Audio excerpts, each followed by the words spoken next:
Hey YouTube, it's the Test Lead, and today's part 3 of non-functional testing. As it says in the title, this is a 3-part series. This will be the last video giving a high-level overview of different parts of non-functional testing. It is 3 parts because I don't want to overwhelm you all in one video of all different types. Just to recap you one last time, it is important to get test coverage, functional and non-functional. Non-functional testing is based more on customer expectations as well as performance requirements. The 4 last non-functional topics that I will be discussing in this video include install testing, recovery testing, reliability testing, and usability testing. First is install testing. Install testing tests to make sure that an end user can properly install your application. It will test to make sure you can set up the application on different operating systems as well as computers with different memory sizes. Most importantly, the user should also be able to uninstall your application without any problems. Next up, recovery testing. Recovery testing tests to make sure the application can respond to a network failure or other problems properly.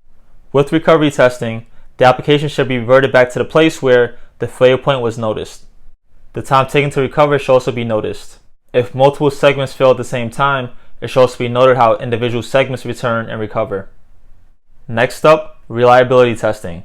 Reliability testing tests the consistency of your application in different environments, in different browsers, for a selected period of time. If your application is currently being used on a Chrome browser while 5,000 other users are using it, will it respond correctly? The same as if I'm using a Firefox browser, will it still work as expected? Security testing and stress testing can also be seen as types of reliability testing. And finally, usability testing. In usability testing, we are testing to see how easy an application is to use as an end user.